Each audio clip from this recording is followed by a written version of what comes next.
पंजाब हुकूमत बड़ा वेलफेयर का काम कर रही है, बड़ी तेज़ी के साथ ई कॉमर्स में बहुत ज़्यादा जा रही है, ई टेक की तरफ बहुत ज़्यादा जा रही है। और पाकिस्तान के अंदर बहुत सारी ऐसी एनजीओज़ भी मौजूद हैं जो बिल्कुल नए दौर के तकाज़ों के मुताबिक ऑनलाइन जो है बिज़नेस को भी ग्रो कर रही हैं, जॉब्स को भी, अनएम्प्लॉयमेंट का बहुत बड़ा काम कर रही हैं। तो इनके अंदर कोलैबोरेशन नहीं हो सकता कि पंजाब के अंदर जितनी भी एनजीओज़ हैं वो हुकूमत के साथ मिलकर, ख़ासतौर पर मरीम नवाज शरीफ के साथ मिलकर वो काम करें। इससे आसानियाँ पैदा नहीं होंगी और लोगों के लिए जो वेलफेयर, जो पंजाब के अंदर जो वेलफेयर स्टेट का जो कॉन्सेप्ट है वो तेज़ी से मुकम्मल हो जाएगा।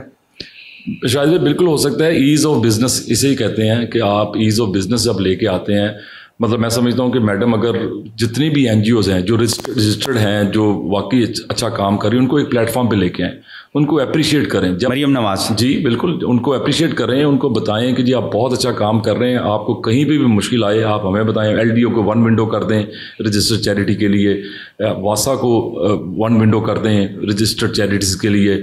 इसी तरह आपके वापडा है, उनसे हमारे हमेशा मसला रहता है, वो उसमें ब्राइब होती है, उसमें हमें एनजीओज़ को बहुत तंग किया जाता है। 1 विंडो कर दें और फ़ौरन काम करवाएं, क्योंकि अब यतीम बच्चों को, पढ़े लिखे जो जवान हैं वो उसमें काम कर रहे हैं। मतलब हमारी चैरिटी के अंदर, एनजीओ के अंदर 180 एम्प्लॉयज़ हैं, वो सारे लोकल इलाकों से हैं। और इनका सबसे बड़ा ये सारा इलाका जो है, जो सैफ खोकर साहब का है, अफजल खोकर साहब का है, फैसल खोकर साहब का है, इस इलाके में हम काम कर रहे हैं। तो हमें तो मुश्किल आनी ही नहीं चाहिए, बल्कि मैं तो चाहता हूँ कि किसी भी रजिस्टर्ड चैरिटी को नहीं मुश्किल आनी चाहिए जब तक आप अप्रिशिएट नहीं करेंगे। गवर्नर साहब कर रहे हैं, वो अप्रिशिएट कर रहे हैं, वो अप्रिसिएशन लेटर भी दे रहे हैं। तो मैं समझता हूँ मैडम भी आएँ सामने और मिलकर काम करें, जो हमारे बच्चों को लैपटॉप दें, हमारे बच्चों को स्कूटीज़ दें, हमारे बच्चों को राशन का जो मसाइल है उनको हल करें।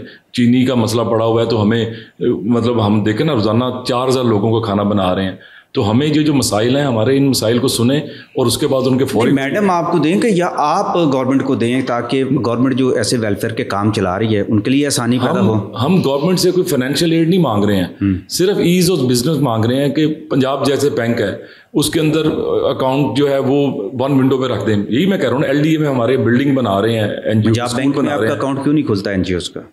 सर देर हो जाती है ना, मतलब महीना 2 महीना लगा देते हैं, 1.5 महीना लगा देते हैं। खुलता तो है अकाउंट, मतलब अनफॉर्चुनेटली हमारा नहीं है पंजाब बैंक के साथ, इंशाल्लाह खोलेंगे हम।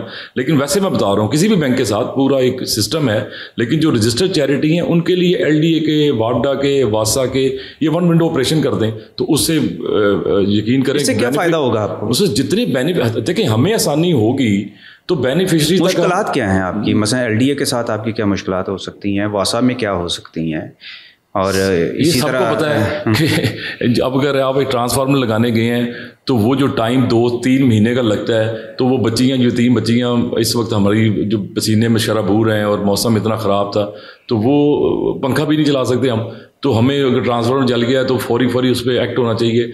एनजीओज़ को स्पेसिफिकली मैं कह रहा हूँ, क्योंकि ये उस तबके के लिए काम कर रहे हैं जिनको आपकी वाकई ज़रूरत है, जिन तक, जैसा कि आप हेल्थ सेक्टर में भी बहुत ज़्यादा काम कर रहे हैं, तो ये मरीम नवाज शरीफ के प्रोग्राम्स हैं जितने हेल्थ के, आप उनके साथ मिलकर भी तो कर सकते हैं। जी, जो एनजीओज़ हेल्थ पे काम कर रही हैं उनका जो कार्ड्स, इनके हेल्थ कार्ड हैं, वो आके हमें भी दें कि जी आप इनको, जितने आपके गरीब हैं। तो आप एक पेज पे क्यों नहीं आते, प्रॉब्लम क्या है? पता नहीं कि एनजीओज़ क्यों इकट्ठे नहीं होती हैं। शायद वो देखते हैं कि डोनर्स इकट्ठे हो जाएंगे तो वो डिवाइड हो जाएंगे, कोई अपने डोनर्स को आइडेंटिफाई नहीं करना चाहता, ना करें, मुझे कोई इस पर एतराज़ नहीं है। लेकिन क्योंकि आपने प्रोजेक्ट तो है ना, आपने स्पेसिफिक सवाल किया कि वज़ीर आला पंजाब जो क्या कर सकती हैं, तो वो एक पेज पे सबको ला सकती हैं, अप्रिसिएट कर सकती हैं, अप्रिसिएशन लेटर दे सकती हैं, 1 विंडो ऑपरेशंस बना सकती हैं जो रजिस्टर्ड चैरिटीज़ हैं जो सही काम कर रही हैं, ताकि पंजाब को वेलफेयर स्टेट बनाया जाए। जी जाहिर है पंजाब बाजू बन जाएगा ना पंजाब गवर्नमेंट का, एनजीओज़, और जितनी बड़ी बड़ी एनजीओज़ हैं वो सारी पंजाब में बैठी हुई हैं। चलें, बहुत बहुत शुक्रिया मैडम। मरीम नवाज शरीफ ये देखेंगी तो ज़रूर इस तरफ भी तवज्जो देंगी। जी इंशाल्लाह।